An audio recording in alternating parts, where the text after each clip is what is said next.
On the first day of kindergarten, my mother had elected to drive me to school. We were both nervous, and she wanted to be there with me all the way up until the moment I walked into class. It took me a bit longer to get ready in the morning due to my still mending arm. The cast came up a couple inches past my elbow, which meant I had to cover the entire arm with this specially designed latex bag when I showered. The bag was built to pull tight around the opening to seal out any water that might otherwise destroy the cast. I'd gotten really good at cinching the bag myself, but I guess that morning, due to my excitement or nervousness, I hadn't pulled the strap tight enough, and halfway through the shower, I could feel water pooling inside the bag around my fingers. I jumped out and tore the shield away, but I could feel the previously rigid plaster starting to soften after absorbing water. There is no way to effectively clean the area between skin and a cast, so the dead skin that normally would have fallen away just sits there. When stirred by moisture, it emits an odor, and as soon as I began attempting to dry it, that horrible rotten stench hit me right in the face. I continued to frantically rub it with the towel, and I saw it disintegrate. I was getting really upset. I had put as much effort as a child could into his very first day of school. I sat with my mom picking out my clothes the night before. I spent a very long time picking out my backpack. I got really excited to show everybody my Ninja Turtles lunchbox. I had even picked up on my mom's habit of calling these kids, who I had not even met yet, my friends, but as the condition of the cast worsened, I became very upset at the idea that I would not be able to apply that label to anybody by the time the day was over. Defeated, I showed the cast to my mom a few minutes later. It took 30 minutes to get most of the moisture out while working to preserve the rest of the cast. To address the problem of the smell, my mother cut slivers off of a bar of soap and slid them down into the cast, and rubbed the remainder of the soap on the outside in an attempt to cocoon the rancid smell. By the time we actually got to school, my classmates were already engaged in their second activity, and I was just shoved into one of the groups. It was clear I had no idea what was going on, and within 5 minutes, my group was complaining about having me in it. By lunch, I was feeling foolish for bringing a marker with me in hopes that somebody will sign my cast. Kindergartners had the lunchroom to themselves at my elementary school, but some of the tables were off limits, so I didn't have to sit alone. I was sitting there, picking at the edges of the cast when a kid sat across from me. I like your lunchbox. I thought he was making fun of me, and I got really angry. In my mind, that lunchbox was the last good thing about my day. I didn't look up, and I felt a burning in my eyes from the tears that I was holding back. I looked up to tell the kid to leave me alone, but before I could get the words out, I saw something that made me pause. He had the same lunchbox. I laughed. I like your lunchbox too. I think Michelangelo's the coolest. He started miming nunchuck moves, and while I was forming a rebuttal about how Raphael was clearly the best one, he knocked his open carton of milk off the table and onto his lap. I tried very hard to stifle my laughter since I didn't really know him, but the struggling look on my face must have struck him as funny because he started laughing first. Suddenly, I didn't really feel so bad about my situation, and I thought that the day might turn around. Just then, I thought I could try my luck. Hey, do you want to sign my cast? As I pulled out the marker, he asked me how I broke my arm. I told him that I fell out of the tallest tree in my neighborhood, and he seemed impressed. I watched him laboriously draw his name. When he was done, I asked him what it said. He told me that it said Josh. Josh and I had lunch together every day, and whenever we could, we partnered up for projects. I helped him with his handwriting, and he took the blame when I wrote stuff on the wall on permanent marker. I would come to know other kids, but I think I knew even then that Josh was my best friend. When my mom and I moved across the city at the end of the first grade, I was sure that our friendship was over. And as we drove away from the house I had lived my whole life in, I felt a sadness that I knew wasn't just about the house.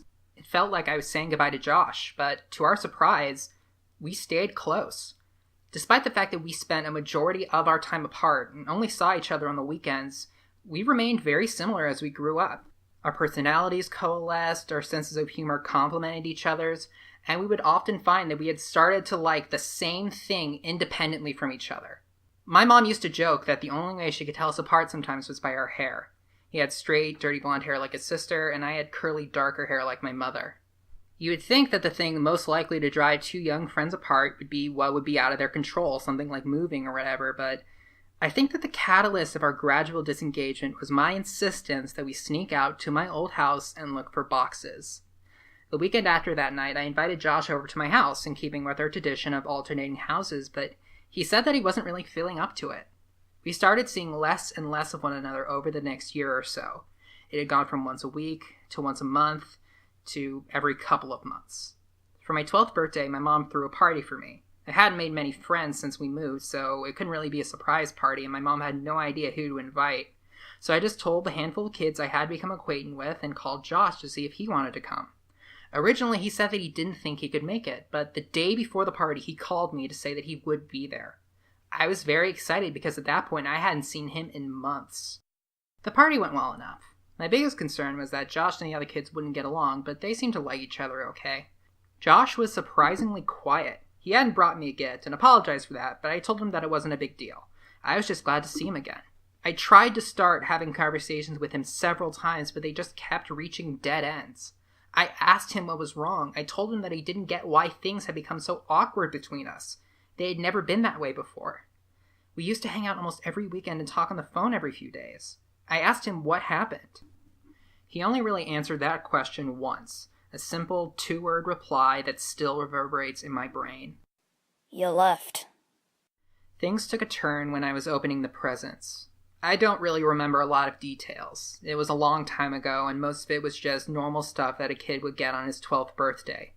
But 2 things stick out to me. One of the cards was in an envelope that didn't have my name written on it, but it was in the pile, so I just opened it up anyway. It was this generic floral card that you can buy at the store very cheaply, and it looked like it was actually reused and being recycled from my birthday. When I opened it up, the only thing inside was a message, what was already printed on the card itself. I love you. Whoever had given me the card hadn't written anything on it. They just circled the message in pencil a couple of times. I chuckled a little. Gee, thanks for the awesome card, Mom. She looked at me quizzically and then turned her attention to the card. She told me that it was not from her and seemed amused as she showed my friends, looking at their faces, trying to discern who had been playing a joke. But none of the kids stepped forward. Don't worry, sweetheart. At least you know that 2 people love you. She followed that with a kiss on my forehead that transforms the group's bewilderment into hysteria. They were all laughing, so it could have been any of them, but in order to become part of the joke, I picked out the person who was laughing the loudest and said to him that just because he had given me that card, I wouldn't kiss him later. We all laughed, and I looked at Josh and saw that he was actually smiling. Right after that, my mom slid another present in front of me. Well, I think that gift might be the winner, but you still have a couple more to open. As I opened it up and saw what it was, the good mood that I was just in went away. My smile dropped, and I looked at what I had been given. It was a pair of walkie-talkies. Well, go on. Show it. I held them up, and everybody seemed to approve, but as I looked at Josh, I could see that he had turned a sickly shade of white. We locked eyes for a moment, and then he turned around and walked to the kitchen. I saw him dial a number on the corded phone attached to the wall. My mom whispered in my ear that she knew that the 2 of us didn't talk much since one of the walkie-talkies was broken, so she thought I would like it. I did appreciate the thought, but that feeling was overpowered by the emotions resurrected, those memories I had tried so hard to bury. When everyone was eating cake, I asked Josh who he had called. He told me that he wasn't feeling very well, so he called his dad to come and get him. I understood that he wanted to leave, but I told him that I wished we could hang out more. I tried to give him one of the walkie-talkies, but he refused. I felt a little dejected. Well, thanks for coming, I guess. I hope I see you before my next birthday. I'm sorry. I'll try to call you back more often. I really will. The conversation stagnated as we waited by my door for his dad to come. I looked at his face. Josh seemed genuinely remorseful that he hadn't made more of an effort. His mood seemed a little bit bolstered by an idea that struck him. He told me that he knew what he would get me for my birthday. It would take a while, but he thought I would really like it. I told him that it wasn't really a big deal, but he insisted. He seemed in better spirits and apologized for being a drag at the party. Josh was telling me how tired he had been lately when his dad came to pick him up. I asked him what the problem was, and as he opened the door to leave, he turned back to me and waved goodbye as he answered my question. I think I've been sleepwalking. That is the last thing that he ever said to me. I'm in college now, and about a year ago I started wondering things about my childhood. There were things I suspected and things that I wanted to know. So I visited my mom. I asked her, point blank, if there was something big that she never told me about. What we talked about that day is why I started telling these stories. It was all very hard for me, but I could tell it was hard for her too. She had put so much energy into keeping me safe, both physically and psychologically, but I think that the walls she set up to insulate me from harm were also protecting her own emotional stability. As the truth came out the last time that we spoke, I could hear a trembling inner voice that I think was the reverberation of something huge collapsing. Honestly, I don't know how things between us will be going forward. There are still some things I don't understand, but I think I know enough. After Josh disappeared, his parents had done all that they could to find him. From the very first day, the police had suggested that they contact all of Josh's friends' parents to see if he was with them. They did this, of course, but nobody had seen him or even knew that he was gone. The police were unable to turn up anything about Josh's whereabouts, despite the fact that they had received several anonymous phone calls from a woman urging them to compare this case with a stalking case that had happened about 6 years prior. If the grip on the world that Josh's mother had loosened when her son vanished, it broke when Veronica died. She had seen so many people die at the hospital, but there is no amount of desensitization that can fortify a person against the death of their own child. She would visit Veronica twice a day since she was recuperating at a different hospital, once before her shift and once afterward. On the day that Veronica died, her mother was late leaving work, and by the time she arrived at her daughter's hospital, Veronica was already gone. This turned out to be too much for her, and over the next couple of weeks she became unstable. She would often wander outside yelling for both Josh and Veronica to come home, and there were several times when her husband found her wandering around my old neighborhood in the middle of the night, frantically searching for her kids. Due to his wife's deterioration, Josh's dad could no longer travel for work and began taking construction jobs that were less well-paying but were closer to home. He ended up working on the construction project of expanding my old neighborhood. This is about 3 months after Veronica died. He was qualified to lead the build sites, but he took a job as a laborer instead, helping to build frames, clean up sites, basically do whatever was needed. He even took odd jobs that would occasionally pop up, mowing lawns, repairing fences, anything to keep him from traveling. They began clearing the woods in the area next to the river's tributary to transform the land into something that they could build houses on. Josh's dad was tasked with the responsibility of leveling the recently deforested lot, and this job guaranteed him at least a few weeks of work. On the third day, he arrived at a spot that he could not level. Each time he drove over it, it would remain lower than all of the land surrounding it. Frustrated, he got off of the machine and surveyed the area. He was tempted to just pack more dirt into the depression, but he knew that that would be only an aesthetic solution, and the solution wouldn't last that long either. He had worked construction for years and knew that root systems from large trees that had recently been cut down would often decompose, leaving weaknesses in the soil that would manifest as weaknesses in a house's foundation. He weighed his options and elected to dig a little with a shovel in case the problem was shallow enough to fix without needing a machine. As my mother described to me this location, I knew I had been at that spot both before the soil was broken and before the hole had been filled. I felt a tightening in my chest. He dug a small hole about 3 feet down until his shovel collided with something firm. He smashed his shovel against it repeatedly in an attempt to gauge the thickness of the root and the density of the network when suddenly his shovel plunged through something. Confused, he dug the hole a little wider.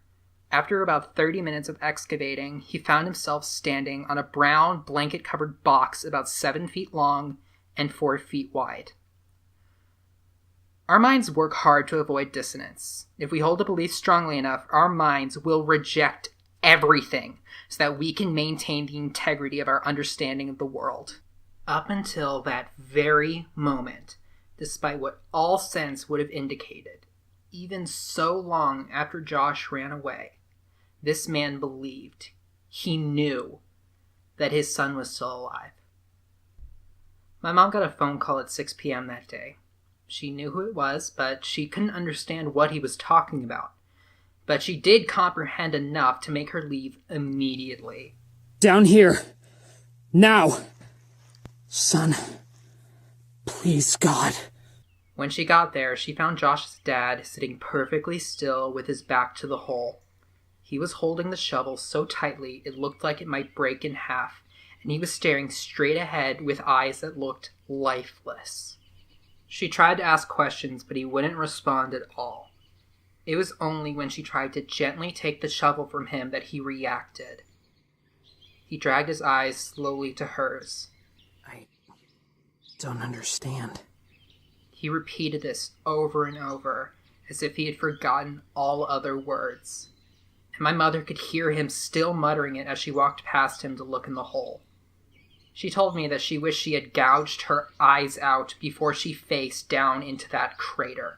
And I told her that I knew what she was about to say, and that she didn't really need to continue. I looked at her face, and it was expressing a look of such intense despair that it made my stomach churn. I realized that she had known this for almost 10 years at that point, and was hoping that she would never have to tell me. As a result, she never came up with the proper arrangement of words to describe what she saw that day. And, right now, I think that I'm met with the same difficulty too. Josh was dead. His face was sunken in and contorted in such a way that it was like the misery and hopelessness of the entire world had been shoved into it. The smell of decay was rising from the crypt, and my mom had to cover her nose and mouth to keep from vomiting. His skin was cracked, almost reptilian, and streams of dried blood had formed lines on his face after pooling and staining the wood around his head. His eyes lay half-lidded, facing straight up. She said that by the look at him, he probably hadn't been long dead, and time had not brought the mercy of degradation to ease the pain and terror that was now etched into his face. She said that it was like he had fixed his gaze right on her, his open mouth offering an all-too-late plea for help. The rest of his body, however, wasn't visible. Somebody else was covering it.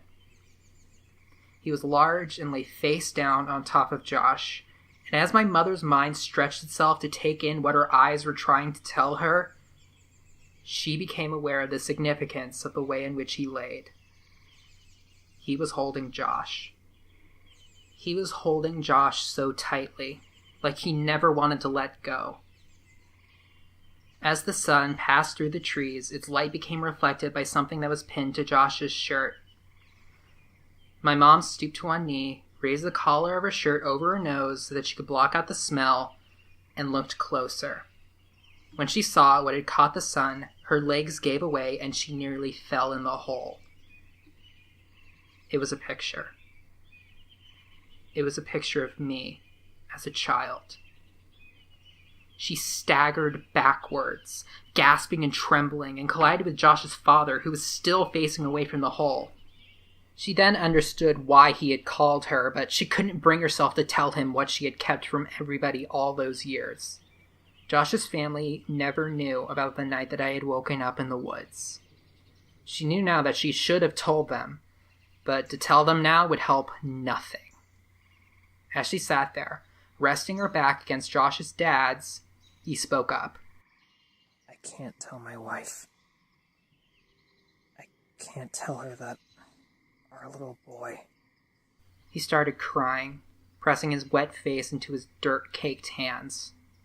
After a moment, he stood up, still shuddering, and walked towards the grave. With one final sob, he stepped down into the coffin. Josh's dad was a big man, but not nearly as big as the man in the box. He grabbed the back of the man's collar and pulled as hard as he could, and the collar ripped, making the body fall back down on top of his son. You motherfucker! He grabbed the man by the shoulders and heaved him back until he was off of Josh, sitting awkwardly upright against the wall of the grave. He looked at the man and staggered back a little. Oh, God. Oh, God, no. No. Please, God, no! In a struggling but powerful moment, he lifted and pushed the corpse completely out of the ground, and they both heard the sound of glass rolling against wood. It was a bottle. He picked it up and handed it to my mother. It was ether. Oh, Josh. My boy, my baby boy. Why is there so much blood? What did he do to you? As my mom looked at the man who was now facing upwards, she realized that she was facing the person who had haunted our lives for over a decade at that point. She had imagined him so many times, always evil, always terrifying, but as she stared at his face, she saw someone who didn't look anything like what she was expecting. This was just a man. As she looked at his frozen expression, it actually looked serene. The corners of his lips were turned up a little, and she saw that he was smiling. It didn't look like the smile of a maniac or of a demon or a villain. It was just this little smile of satisfaction. It looked like the smile you would have when you're with somebody that you love. She looked down from his face and saw a tremendous wound on his neck from where the skin had been ripped off. She was at first relieved when she realized that the blood in the coffin was not Josh's. Perhaps he had suffered less. But discomfort was short-lived when she realized just how wrong she was. She brought a hand up to her mouth and whispered, almost as if she was afraid to remind the world what had happened. They were alive. Josh must have bitten the man's neck in an attempt to get free, and although the man was dead, he was so big that Josh couldn't move him. I don't want to think about how long he may have laid there. She looked through the man's pockets for some kind of identification, but she only found a piece of paper. On it was a drawing of a man holding hands with a small boy, and next to the boy were initials. They were my initials. As Josh's father carried his son out of the grave, my mom slid the piece of paper into her pocket. He kept muttering that his son's hair had been dyed. She saw that it had. It was now a dark brown. He was also dressed very oddly, his clothes being far too small for him. After Josh's dad delicately laid his son on the soft dirt, he looked through his pockets and found a piece of paper. He looked at it but was confused. He had no idea what the significance was. He handed it to my mother, and she didn't recognize it either. I asked her what it was, and when she told me that it was a map, I felt my heart shatter. Josh was trying to finish the map. That must have been his idea for my birthday present. My mom heard Josh's dad grunt and looked to see him pushing the man's body back into the ground. He walked back towards the machine that had found the spot for him and put his hand on a canister of gasoline and paused for a moment. You should go. I'm so sorry. It's not your fault. I did this. You can't think like that. There was nothing. He interjected flatly, with no emotion at all in his voice. About a month ago, a guy approached me as I was cleaning up the site on the new development a block over. He asked me if I wanted to make some extra money, and because my wife's not working right now, I accepted. He told me that some kids had dug a bunch of holes on his property, and he offered me $100 to fill them in. He said that he wanted to take some pictures for the insurance company first, but if I came back after 5 p.m. the next day, that would be fine. I thought this guy was a sucker, since I knew clearing that lot was coming up, so someone would have had to do it anyway. But I needed the money, so I agreed. I didn't even think he had $100. But he put the bill in my hand, and I did the job the next day. I've been so exhausted that I didn't even think about it after it was done. I didn't think about it until today, when I pulled that same guy off my son. He pointed at the grave, and his emotions pushed through as he broke into a sob. He paid me $100 so that I would bury him with my boy. It was as if saying it aloud forced him to accept what had happened, and he collapsed onto the ground in tears. My mother couldn't think of anything to say and just stood there in silence for what felt like a lifetime. She finally asked what he would do about Josh's body. His final resting place won't be here with this monster. She left, and when she reached her car, she turned around and could see black smoke billowing and fusing against the sky. She hoped against all hope that Josh's parents would be okay. I left my mom's house without saying much else. I told her that I loved her and that I would talk to her soon, but I don't really know what soon means for us.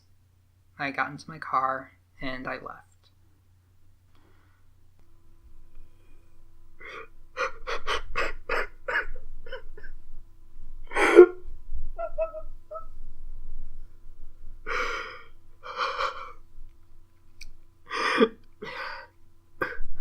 I understand now why the events of my childhood stopped years ago. As an adult, I can see the connections that were lost in a child who just sees the world in snapshots rather than a sequence. I thought about Josh. I loved him then, and I love him now. I miss him so much. And I know I will never see him again. I wish I had hugged him that last time we met.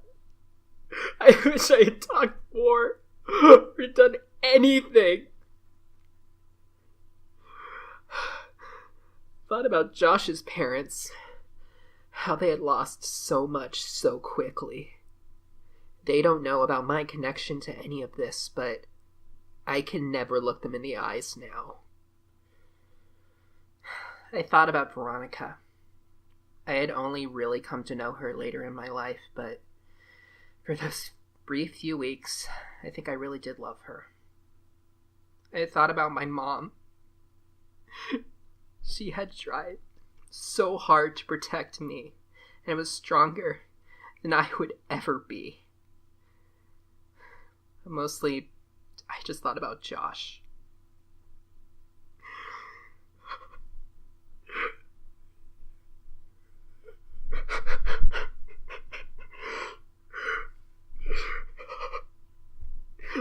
Sometimes I wish that he never sat across from me that day in kindergarten. That I had never known what it was like to have a real friend. I used to hope that this story would have a happy ending, but that's a dream and nothing more. The world is a cruel place, made crueler by man. There would be no justice for my friend, no final confrontation, no vengeance. It had been over for almost a decade for everybody except for me. I miss you, Josh. I'm sorry you chose me, but I will always cherish my memories of you. We were explorers. We were adventurers. We were friends.